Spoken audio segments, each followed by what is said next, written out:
আজি অসমবাসীৰ বাবে এটা ঐতিহাসিক দিন কাৰণ জাগিৰোডত সম্পন্ন হল টাটা সেমিকন্ডাক্টৰ প্ৰকল্পৰ ভূমিপূজন আৰু ভূমিপূজন কৰিলে ৰাজ্যৰ মুখ্যমন্ত্ৰী ডক্টৰ হিমন্ত বিশ্ব শৰ্মাই আৰু হিমন্ত বিশ্ব শৰ্মাই ভূমিপূজন কৰাৰ পাছতেই টাটা গ্ৰুপক ধন্যবাদ জ্ঞাপন কৰিছে আৰু এই যি প্ৰকল্প এই প্ৰকল্পৰ দ্বাৰা লাভান্বিত হ'ব অসমৰ জনতা আৰু কিদৰে এই টাটাৰ যি এই প্ৰকল্পৰ পৰা কিদৰে লাভান্বিত হ'ব অসমৰ জনতা আৰু এই প্ৰকল্পৰ জৰিয়তে সংস্থাপন লাভ কৰিব পাৰিব হাজাৰ হাজাৰ নিবনুৱাই সবিস্তাৰে এই মুহূৰ্তত লৈ আহিব বিচাৰিছো আপোনালোকৰ বাবে আমি জনাইছো যে অসমৰ বাবে আজি এটা ঐতিহাসিক দিন আৰু জাগিৰোডত সম্পন্ন হল টাটা সেমিকন্ডাক্টৰ প্ৰকল্পৰ ভূমিপূজন আৰু ভূমিপূজন কৰিলে মুখ্যমন্ত্ৰী ডক্টৰ হিমন্ত বিশ্ব শৰ্মাই টাটা গ্ৰুপক 60 বছৰৰ বাবে 517.27 বিঘা ভূমি লিজত দিয়া হৈছে আৰু 27 কোটি টকা ব্যয়েৰে নিৰ্মাণ কৰা হ'ব এই প্ৰকল্প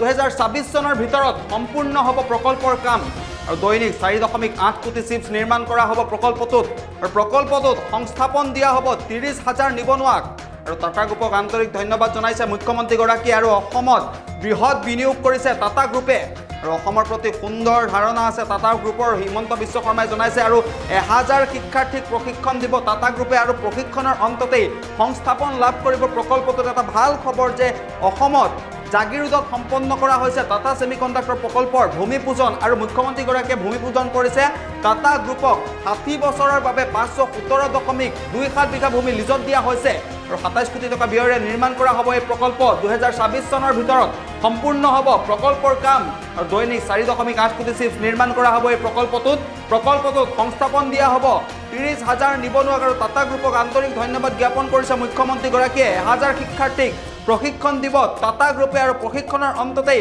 সংস্থাপন লাভ কৰিব এই প্ৰকল্পটোত মুখ্যমন্ত্ৰী গৰাকীয়ে ভাষণ প্ৰসংগত এই কথা উল্লেখ কৰিছে আৰু মুখ্যমন্ত্ৰী গৰাকীৰ ভাষ্য আছে সেই ভাষ্য এই মুহূৰ্তত আপোনালোকৰ বাবে আগবঢ়াইছো টাটা গ্ৰুপ অসমবাসী ৰাইজৰ বাবে নতুন নহয় টাটা গ্ৰুপৰ অসমৰ চাহ শিল্পৰ লগত 200 বছৰীয়া অটুট সম্পৰ্ক আছিল আৰু আজিও সেই সম্পৰ্ক অটুট আছে অসমৰ চাহ বাগিচাত টাটা গ্ৰুপে 29,000 শ্ৰমিকক কৰ্ম সংস্থাপন দিয়ে আৰু 1 লাখতকৈও অধিক জনসংখ্যাৰ জীৱিকাৰ দায়িত্ব বহন কৰে ইয়াৰ উপৰিও বিগত দিনত টাটা গ্ৰুপৰ সহযোগত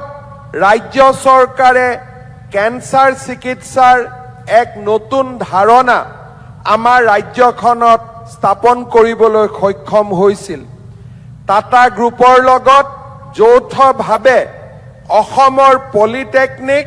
আৰু ITI সমূহক ৰূপান্তৰৰ বাবে আমি এক অভিলাষী যোজনা ৰূপায়ণ কৰাৰ কামত ব্ৰতী হৈ আছো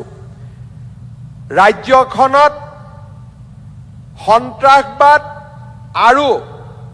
আমি দেখি অহা বিভীষিকাৰ পৰিস্থিতি সমাপ্ত হোৱাৰ পিছত আমাৰ ৰাজ্যখনত এক উদ্যোগিক বিপ্লৱৰ প্ৰয়োজনীয়তা আছিল কিন্তু অসমৰ পটভূমিৰ বাবে পৃষ্ঠভূমিৰ বাবে ব্যক্তিগত খণ্ডৰ কোনো কোম্পানীয়ে অসমত বৃহৎ বিনিয়োগৰ বাবে আগবাঢ়ি অহা নাছিল মোৰ আজিও মনত পৰে মই অসমৰ মুখ্যমন্ত্ৰী দায়িত্ব লোৱাৰ পিছত ভাৰতৰ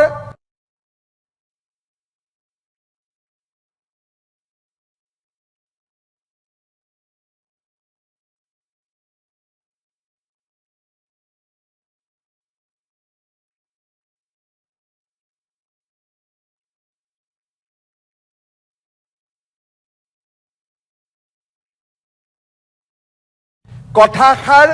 মোৰ মন মগজুত বাজি আছিলে আৰু আমি চেষ্টা কৰিছিলো যে কেনেকৈ অসমত এক ঔদ্যোগিক বিনিয়োগ আনিব পাৰো টাটা সঞ্চৰ পৰিচালন সঞ্চালক এন চন্দ্ৰশেখৰণৰ অসমৰ প্ৰতি সদায়ে এক সুন্দৰ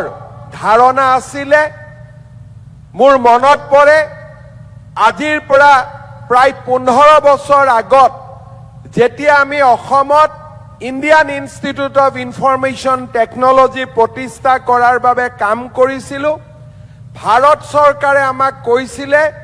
যে তেনেকুৱা এটা যদি প্ৰতিষ্ঠান অসমত কৰিব লাগে কোনোবা এটা প্ৰাইভেট ইণ্ডাষ্ট্ৰি গ্ৰুপ তাৰ কো-স্পন্সৰ হ'ব লাগিব। ৰঞ্জিত বৰঠাকুৰ ডাঙৰীয়াৰ লগত 15 বছৰ আগতে মই শ্ৰী চন্দ্ৰশেখৰন ডাঙৰীয়াৰ ওচৰত গৈছিলোঁ। Then he was the managing director of TCS আৰু আমি তেখেতক অনুৰোধ কৰিছিলোঁ যে ইণ্ডিয়ান ইনষ্টিটিউট অফ ইনফৰমেশ্যন টেকনলজিত আপুনি এজন কো-স্পন্সৰ হ'ব লাগে। তেখেতে আজিৰ পৰা 15 বছৰ আগতেই TCSক ইণ্ডিয়ান ইনষ্টিটিউট অফ ইনফৰমেশ্যন টেকনলজিৰ কো-স্পন্সৰাৰ হিচাপে তেতিয়াই সেই দিনৰ পৰা অসমৰ লগত তেখেতে কাম কৰি আহিছে। যেতিয়া ছেমি কণ্ডাক্টৰ ইণ্ডাষ্ট্ৰীৰ ধাৰণা প্ৰধানমন্ত্ৰী নৰেন্দ্ৰ মোদী ডাঙৰীয়াই অৱতাৰণা কৰিলে, মুম্বাইত গৈ শ্ৰী চন্দ্ৰশেখৰন ডাঙৰীয়াক আমি সাক্ষাৎ কৰিছিলোঁ আৰু মই তেখেতক কৈছিলোঁ যে অসমৰ উদ্যোগীকৰণৰ বিপ্লৱ যদি টাটা গ্ৰুপে আৰম্ভ নকৰে আন কোনোৱেই সেই দায়িত্ব নল'ব আৰু আপুনি অসমত যদি এটা বৃহৎ উদ্যোগ স্থাপন কৰে অসমৰ আকাশৰ পৰা কলীয়া মেঘ আঁতৰি যাব আৰু অসমত উদ্যোগিক উন্নয়নৰ এক নতুন দিগন্ত আৰম্ভ হ'ব। তেখেতে অতি সৰ হৃদয়তাৰে সৈতে মোক কৈছিলে যে যদিহে ভাৰত চৰকাৰে মোক সমৰ্থন কৰে এই 27,000 কোটি টকাৰ উদ্যোগ মই অসমত স্থাপন কৰিবলৈ আগ্ৰহী। ভাৰত চৰকাৰৰ সন্মানীয় প্ৰধানমন্ত্ৰী নৰেন্দ্ৰ মোদী ডাঙৰীয়া, বিত্তমন্ত্ৰী নিৰ্মলা সীতাৰমণ ডাঙৰীয়া আৰু ইলেক্ট্ৰনিক্স বিভাগৰ মন্ত্ৰী অশ্বিনী বৈষ্ণৱ ডাঙৰীয়াক আমি সাক্ষাৎ কৰিছিলোঁ